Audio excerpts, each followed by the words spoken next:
Hello, everyone. It's Paul and Mike here, and you're with the virtual investor here, and we're going to go over some deals. These are recent deals we either just got under contract or in the midst of closing or have just closed on.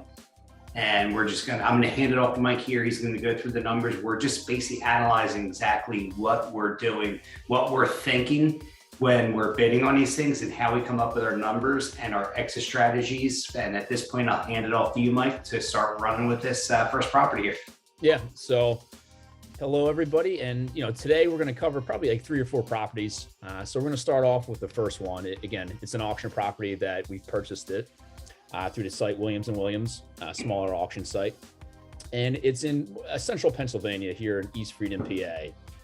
And on the auction site, we kind of did our analysis, and it was one of those things, it might be a potential deal. So we had someone reach out to the local agent for us, and they provided this great information, that local agent. Again, one of the key steps in the auction buying process on how we buy across the country.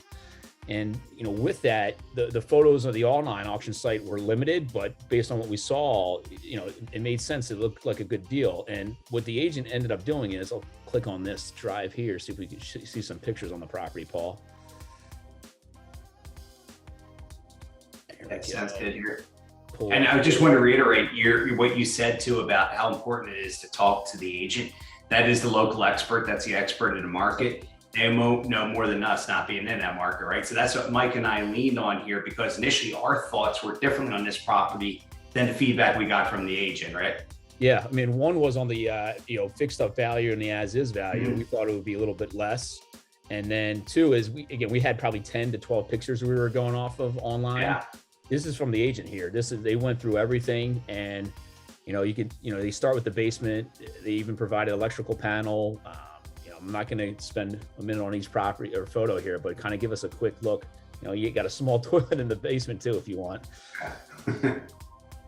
We actually saw that first. A second, it was it could be alarming if it wasn't. It was just discoloration from the old paint, basically on the concrete cinder block wall downstairs, and it was dry. The agent said. So again, great information from the agent, pointing stuff out that might you see it wasn't an issue at all. Now we come up here on the second floor or the main floor. You can see, flooring is good, paint's fine, stairwell's fine. Bathroom, newer vanity. Updated. Yep, these tiles probably from 15, 20 years ago, but still in great shape. And as we're going through this, me and Paul were thinking, we got 3 options now on this property, right? It's relist as, or 2 options, 3 options. We could keep it as a rental potentially, buy and relist as is, and now what we call like a wholetail option, where it's light renovation, because based on some of the photos so far, you're seeing that it doesn't need a lot of work here. Again, I would recommend newer carpets here if you're going to do something and paint the property. Again, tubs in good condition, new grout. You can really spruce this up, here in the other bathroom. For sure. In another bedroom, you could update it with newer carpet if you like. Again, a newer vanity in the other bathroom with the same 12 by 12 tile. So consistent bathrooms. This room here, it's solid looking hardwood, and, we would get rid of that wallpaper and paint. Same thing goes with this bedroom. Peeling paint. So peeling paint wouldn't pass FHA. Correct. So that would need to be repaired in order to sell to an FHA buyer. That's a good point. And then here, this property here, the yard, you have 2 options. One is just get rid of the fence in total, or you could replace the 2 or 3 panels that are missing, essentially. So if that's something you wanted to renovate, you'd have to factor in total demo or just panel section replacement, depending on the structural soundness of the rest of the fence. Again, flooring in most of the rooms are good. One concern we did have, this property was close to a highway. You can kind of see it back there in the background, but it was, again, speaking to the local agent, was far enough where it wasn't an issue. And the exterior looks pretty good here. Solid brick in the front, roof's good shape, newerish. It's not, doesn't need to be replaced. Architectural 3-tab shingles, which last a lot longer, but they're definitely in good shape. Yep. I mean, here's the bonus now, the kitchen. It's newly renovated. It's nice backsplash, nice granite countertop, and, that's one cabinet picture so far. Looks great. Nice island here. So one of the biggest expenses in the property is a kitchen. Done. We don't need to do it. Appliances are all good, matching. Exactly. Stainless steel. Yeah. Can't beat it. So, we ran some numbers. Let's go to the tape now. It's all right. So what's our analysis going to look like? We got great info from an agent. It's an auction property. And what are potential numbers here? I'm going to give wholetail analysis first and then wholesale analysis. And I gave two different scenarios just because this one here on the left was my initial analysis. And then here's after getting more comps on the MLS from the agent and what they said. So initially we thought when we made the bid on the property, hey, this is going to need 20K in renovations based on some of the things that we just talked about in the video. And I found a few good comps. I took the lower one for 215. And when you add in 142 purchase price, there was no buyer's premium on this property. You add in 20K in renovations, some closing costs, transfer taxes. We're going to net around 32K or 20%, 19% return of our money on a quick, easy rehab based on the photos you saw. We're talking paint and just a few updates. Then after, again, talking to the agent, they're running their own analysis for us. They gave us comps at the 250 range. A lot better. We basically doubled our, profit from $32,000 to $64,000 potentially. Right. So that's what we had to deal with. And then we followed up with the agent. Hey, that's great analysis. I saw this comp down here around, somewhere around the high ones, low twos. If we now have another option, and this is the one we're going to lean with once we close on it, is we're going to buy and relist it for anywhere from like 190 to like 199 pretty easily. And without doing any work at all, we could easily make, call it at a minimum, probably 28K on this deal. We found some comps in the low twos as well, but I'm being conservative in our estimate going forward to make sure we were comfortable with this bid here. So that's kind of like some of the thought process and conversations me and Paul had behind the scenes before we made that 142 kind of maximum bid that we did on the property. Paul, you want to add anything there? Yeah, no, and this is why we run through these processes here to look at all three different disposition methods. And we're always looking for best return, easiest, quickest sale too, right? And that's why our wholesale analysis is usually our first one here. And if you look at the return here, 20% is better than a wholesale, what we were thinking, or wholetail, I should say, on our first initial thought, right? And we realized we could wholetail, maybe make 64, almost 65K, but we'd rather make 28 to 30, quick and do nothing to it, not have to deal with any supply chain issues, not have to worry about holding costs going for a while, no market change while we're holding the property. So it's your safest, quickest, and easiest disposition method. And it's Mike and I's our favorite. So we're leaning towards this. Obviously, we'll go that. If we need to do anything, we'll cross that bridge when we come to it. If somebody wants to go FHA and we need to fix that paint because it was chipping there, we'll cross that bridge when we come to it and probably take care of that and maybe charge a premium for that. Exactly. Yeah. Good stuff. All right. Let's, anything else on this one before we go to the next one? I think that's it. Let's roll to the next one here, Texas, Amarillo. Yeah. So next one here, this one's in Amarillo, Texas. So it's like the chimney of Texas, I guess you want to call it, where it is in the state. And, on this one, again, there's another auction property that we found. It's through the site Hudson and Marshall. And this is a unique one. Whereas the property before that we had, we started off with some initial pictures online, and then the agent was able to get access to the property and give us even more information, more photos. This one was a little bit more challenging. There was no interior photos and there was no interior access to the property. So we're going blind, sight unseen. So in cases like this, you got to assume worst case scenario. And, one way, some ways to do that is, what are they selling for? And what do you think would take something like this to fix up in that neighborhood? And another way to look at it too is what are other low comps going for in that neighborhood as well? And what we learned is one of our coaching students actually lives in that market, and he has great experience wholesaling and rehabbing everything else in that area. And we reached out to him for some intel analysis. And what we ultimately got info from is this is a rental market for the most part. And he basically gave us a range on, you don't want to exceed this. A property like this is going to need X dollars, and I'll get to that in a second. So you want to purchase it for this amount, basically, or under. So having that analysis, we knew what our max bid had to be, because all in, a landlord might want to be on that 65, for example, in this area. So what we did here is we looked at it from a rental perspective and a wholesale perspective. And I'll start with the right here on the wholesale.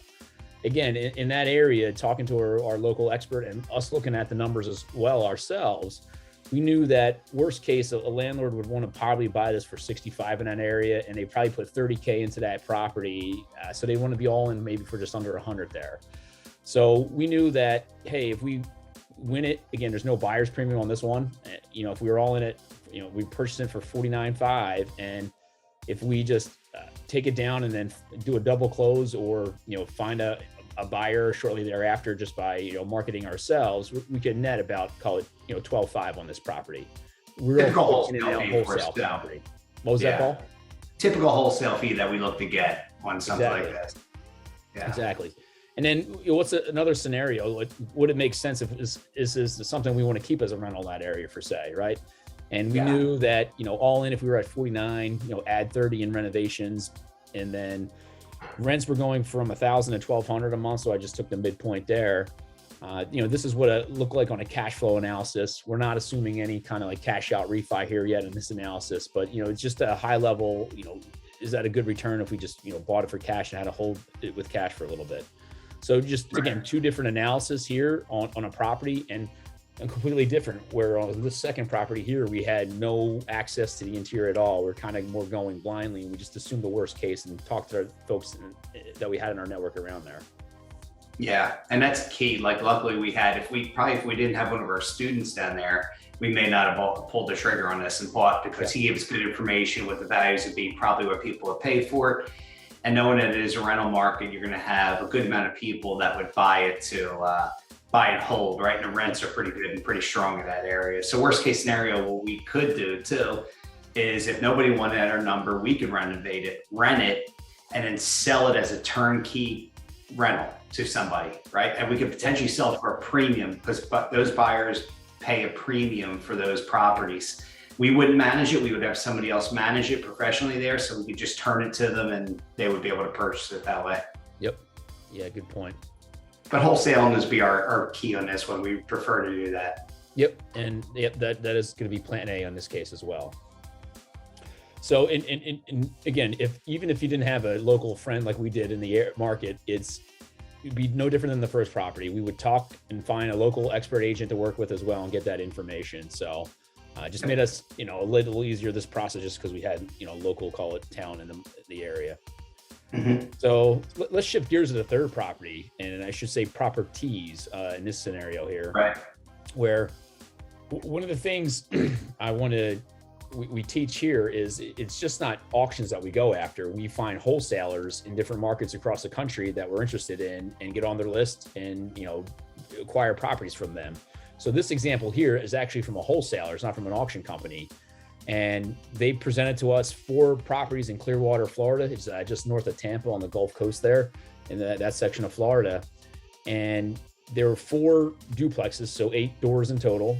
So 4 multifamily 2-unit properties. And basically the all-in purchase price is $950,000, which was presented to us. We're going to use an asset-based lender and some private lender to fund this deal for us. And I want to talk about, we always talk about talking to local agents that you meet in the auction marketplaces. Well, those relationships that you make day one actually pay dividends along the way as well. It's not a transactional relationship is the way you want to do it. So for a deal a few months ago that we did in Florida, where we bought and resold as is, we also contacted our local agent in that area to kind of be a soundboard and validate our numbers that me and Paul were seeing as well. And they're going to get the listing in this case as well. So again, it's just when we talk about auction properties and using and contacting local agents, it's not a one and done transaction ever with us. It's foster that relationship, and you're going to get deal flow or use them for expertise in future deals as well. So it's kind of building that, continue to build your personal network there. Yeah. That is so key. Exactly. Yeah, that is okay. Yeah, keep going on. Yeah. So the way me and Paul are thinking about this is a few ways. The ones we'll cover here is more from that renovation perspective and then a wholesale perspective. And essentially what I have here is this line here is the rehab estimates for each of them. We were thinking $35K per property. And we also assumed higher number, like $30 a square foot, more of like a fuller renovation type of analysis for the interior. And then the wholesale perspective column, the last column over here. And we found comps with each of these. So this is called middle of the road rehab. We would get 325. If you redo everything on the interior, you get more like 340 a unit if you were to resell it. And then what we learned from our agent was we could buy and relist this on the MLS as is for 300 a unit. So again, all the purchase price is the same. There's no buyer's premium on this because it's not from an auction company. So the assignment fees baked in the purchase price above. Here's the estimated renovations. So 0 for the wholesale example, $30 a square foot for this one. And then it's the $35K a property times 4 here. You got some closing costs. And then what we noticed is, here's the after repair value in all these 3 scenarios. And essentially here's the different profits that we'd walk away with on each deal. And the funny thing is, by buying and relisting as is, which is going to be the shortest time frame as well, it's also the highest profit potential. And that's the plan we're going to go with on plan A here, where we're going to buy and relist it as is, and we're going to end up doing a wholesale perspective here.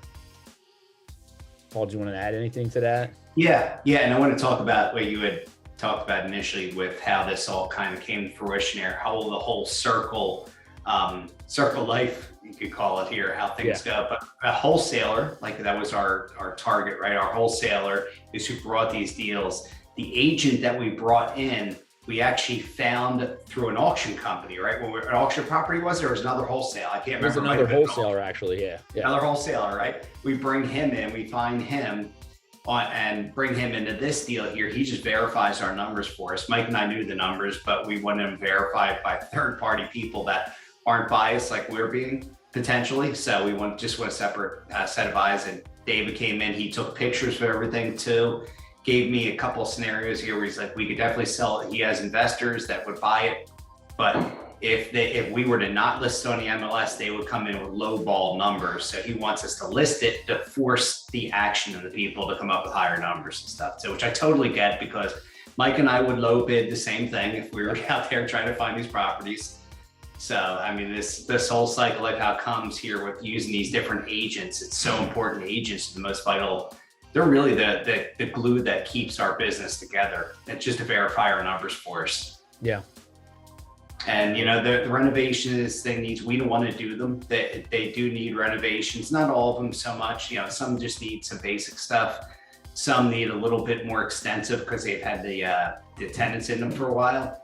And all the tenants leases are coming up. I think they're all done officially. A couple of them have options in June, but we're just going to sell it as is. If people want to keep it, that's great. The buyers want to keep those tenants, that's great, but they're way below market value rents with what they're paying now. So if you base off market value, the values of these properties, obviously it's going to be a bit higher for a turnkey investor if you try to sell a turnkey. But Kiavi is our lender on this one. We're utilizing them on a purchase here, and they verified all the values of these properties at 340. All 3 of those that were on the Clearwater side, and the one that was in Pinellas Park, they're waiting on the value of that, but they expect it to be 330, 340 as well on that one too. So all the values are coming in exactly where we were thinking, Mike, that 330, 340 number.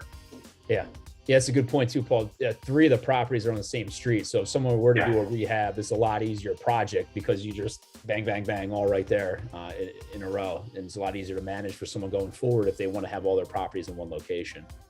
Oh, totally. Makes sense for an investor down there who's a buy and hold person who want to potentially buy the whole package from us as we bought this one. So that's what we're hoping for. And we'll see how that goes. But we know our numbers are good. We know worst case scenario. So, and we're buying right and buying at the key. The key thing is buying them at the right price. Exactly. Anything else in this one, Paul, or do you want to jump in? I think that's it. That's it. Yeah, let's move on to another one here. Do you have another one, or you want me to pull up mine? Yeah, pull up yours. We'll go to that. Do that. I'm going to show you some guys I was working on here for a while. And it's a property I was bidding on for pretty long. Can you see it now, Mike? Yep. Okay, beautiful. All right, so this one is in Moorcroft, Wyoming. And if you go down here, let's see if it's showing here. I believe it is.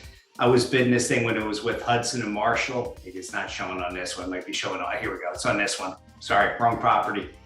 Okay, I'll tell you the bonus in a minute. But this thing was originally listed with Hudson and Marshall way back in 2019. And that's how long I've been bidding on this deal.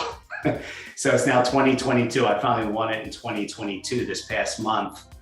And a little bonus on this, and I'll show you a picture here, is here's the property.